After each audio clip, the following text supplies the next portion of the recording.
नमस्कार दोस्तों। बुंदेलखंड के बारे में आप सभी तो जानते ही होंगे। मैं बुंदेलखंड को लेकर के अक्सर वीडियो बनाता रहता हूं और मैंने बुंदेलखंड के बारे में कई सारे ब्लॉग्स भी बनाए हैं जो मेरे इस चैनल में अपलोड हैं, आप जाके चेकआउट कर सकते हैं। और मैं बुंदेलखंड के बारे में इस वजह से आवाज उठाता रहता हूं क्योंकि मैं चाहता हूं बुंदेलखंड के अंतर्गत बदलाव हो। बुंदेलखंड का जो एरिया है बहुत ही पिछड़ा हुआ एरिया है और मैं ना ही कोई पॉलिटिकल मेरे पास सपोर्ट है और ना ही मेरे पास में इतनी कोई प्रॉपर्टी है जिससे मैं बुंदेलखंड को आगे बढ़ा सकूं। बट मैं सिर्फ एक इंटरनेट के जरिए आवाज उठाता हूं ताकि लोगों को इसके बारे में जानकारी हो और मेरी बात धीरे धीरे कहीं आप सभी के पास पहुंचे तो आप सभी में से कोई ना कोई इस बात को समझेगा और इस बात को आगे भी बढ़ाएगा। तो चलिए दोस्तों, आज भी बात करते हैं बुंदेलखंड के बारे में। हम कुछ एक नई और कुछ रोचक बातों के बारे में और बुंदेलखंड की जो समस्याएं हैं, बुंदेलखंड में क्या नए नए प्रोजेक्ट लॉन्च होने वाले हैं और बुंदेलखंड को गवर्नमेंट क्यों टारगेट कर रही है, इसके पीछे के हम कुछ अपने फैक्ट्स जानते हैं। ज्योग्राफिकल एरिया है वो यूपी और एमपी दोनों राज्यों के साथ में, इनके जो जिले हैं एक दूसरे के साथ में अपनी सीमा साझा करते हैं। बुंदेलखंड के अंतर्गत टोटल 13 जिले आते हैं। इसमें से यूपी के 7 जिले और एमपी के 6 जिले आते हैं। यूपी के 7 जिलों में बांदा, चित्रकूट, महोबा, हमीरपुर, ललितपुर, झांसी, जालौन और जो एमपी के 6 जिले आते हैं उसमें से छतरपुर, टीकमगढ़, दतिया, दमोह, सागर और पन्ना। बुंदेलखंड की एक मेन समस्या है वो यहाँ का सूखा प्रभावित क्षेत्र और इसका जो मेन कारण है वो यहाँ की टेपोग्राफी। तो यहाँ की टेपोग्राफी, यहाँ पे ग्रेनाइट पैदा और जो ग्रेनाइट की चट्टानें होती हैं उनके अंतर्गत पानी का रिसाव नहीं हो पाता है। इस वजह से यहाँ पे सूखा पड़ जाता है।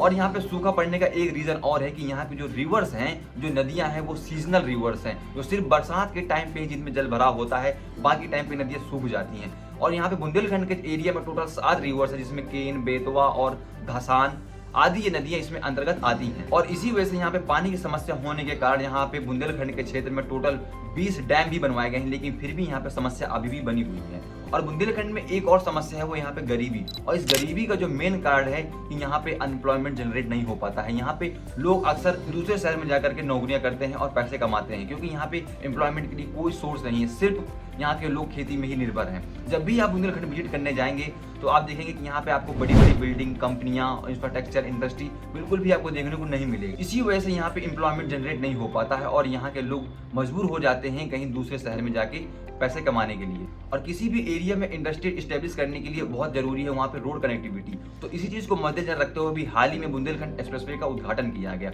ये जो बुंदेलखंड एक्सप्रेसवे बना है, 4 लाइन एक एक्सप्रेसवे जो चित्रकूट से लेकर के इटावा तक 296 किलोमीटर की इसकी लंबाई है। तो ये कहा जा सकता है कि यहाँ पे बुंदेलखंड एक्सप्रेसवे के बनने के बाद में यहाँ पे कई सारी समस्याओं का निवारण हो सकते हैं। आप सभी ने एक चीज तो और नोटिस की होगी कि अक्सर गवर्नमेंट बुंदेलखंड को इस टाइम पे बहुत टारगेट कर रही है और इसके पीछे का जो मेन रीजन है वो बुंदेलखंड का पिछड़ापन तथा बुंदेलखंड का ओपन एरिया, जो यहाँ पे जिसको हम बीड़ कह सकते हैं। क्योंकि यहाँ पे जो जमीन है बंजर पड़ी हुई है, एकदम खाली जमीन देखने को मिलेगी। आप दूर दूर तक देखने को जाएंगे तो यहाँ पे बहुत कुछ हो सकता है, बट यहाँ पे कुछ समस्याएं हैं, वो उन समस्याओं को दूर करना पड़ेगा। यहाँ पे जो मेन 2 समस्या है, एक है यहाँ पे ट्रांसपोर्टेशन की कमी और दूसरा है यहाँ पे पानी की कमी। अगर इन दोनों समस्याओं को हम पूरा कर लेते हैं तो यहाँ पे कंपनियां आएंगी और विकसित होंगी और यहाँ पे एम्प्लॉयमेंट जनरेट करेंगी, ताकि यहाँ की जो रोजगार की समस्या है वो जब दूर होगी तो ऑटोमेटिकली ये एरिया समृद्ध हो जाएगा। और बुंदेलखंड का इतना पिछड़ापन का एक और कारण है कि यहाँ पे सही प्रतिनिधित्व नहीं हुआ। अभी भी किसी भी व्यक्ति की तरफ से, किसी भी नेता की तरफ से, किसी कलाकार, किसी फिल्म स्टार, ऐसा कोई व्यक्ति नहीं जो उभरा है बुंदेलखंड से जो यहाँ का प्रतिनिधित्व कर सके। ना संसद में ना ही विधानसभा में कोई ऐसा व्यक्ति, ना कोई ऐसा नेता। ऐसा नहीं है कि विधायक, मंत्री, सांसद है नहीं, लेकिन वो बुंदेलखंड की जो जमीनी प्रॉब्लम है उसको कभी उठाते नहीं है। अभी भी बुंदेलखंड में सेंट्रल गवर्नमेंट में कोई भी केंद्रीय मंत्री नहीं बन पाया है।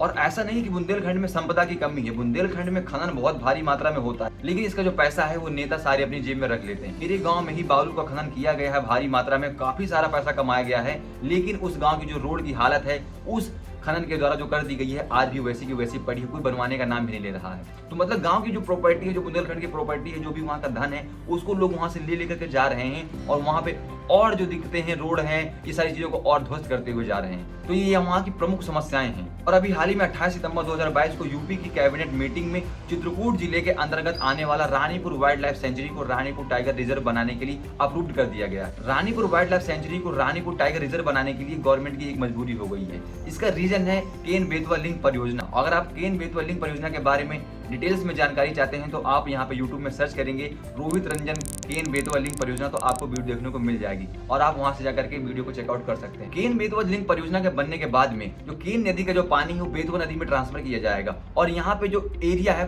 पन्ना टाइगर रिजर्व, तो यहाँ पे इस परियोजना के कारण में जो पन्ना टाइगर रिजर्व का जो एरिया है वो 40% एरिया डूब जाएगा। यहाँ पे जो टाइगर है वो आकर के चित्रकूट के जंगलों में निवास करेंगे और वहाँ पे घूमेंगे। इस वजह से गवर्नमेंट को रानीपुर वाइल्ड लाइफ सेंचुरी को रानीपुर टाइगर रिजर्व बनाना है। और जो रानीपुर वाइल्ड लाइफ सेंचुरी है तो ऑलरेडी यहाँ पे 230 स्क्वायर किलोमीटर में ये वाइल्ड लाइफ सेंचुरी बनी हुई है और यहाँ पे 300 स्क्वायर किलोमीटर का और एरिया ऐड करना है, जहाँ पे टोटल 530 स्क्वायर किलोमीटर का area Ranipur wild life sanctuary को रानीपुर टाइगर रिजर्व बना दिया जाएगा। और कई बार अक्सर रानीपुर वाइल्ड लाइफ सेंचुरी में हिरण, लेपर्ड, चिंकारा, भालू, हिरण, ये सभी तेंदुआ, बाघ, ये सभी देखने को मिलते रहते हैं। तो इस वजह से गवर्नमेंट ने ये प्लान जो किया है काफी अच्छा प्लान है। इसकी वजह से जो रानीपुर के आसपास के जो गांव है, रामपुर, कल्याणपुर, इन एरियो में एम्प्लॉयमेंट भी जनरेट हो सकता है, क्योंकि इस एरिया में काफी बंजर भूमि देखने को मिलती है और यहाँ पे जाकर के कई सारी नई नई चीजों का भी यहाँ पे हम लोग डेवलप कर सकते हैं और यहाँ पे एक पर्यटन की दृष्टि से भी बहुत महत्वपूर्ण हो जाएगा तथा रोजगार की दृष्टि से भी काफी महत्वपूर्ण हो जाएगा। चलिए, अगर आपको जानकारी अच्छी लगी हो और आप ऐसे इंफॉर्मेटिव वीडियो अगर देखना चाहते हैं तो आप हमारे इस चैनल को सब्सक्राइब कर सकते हैं। और हाँ, प्लीज बुंदेलखंड के लिए आप सभी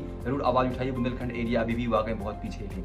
अगर आप, मैं लखनऊ में यहाँ पे रहता हूँ, मैं देखता हूँ कि अभी भी हमारे यहाँ के लोग और हमारे यहाँ की जो समस्याएं हैं वो कितनी पीछे हैं और हम लोग कितना पीछे हैं अभी भी।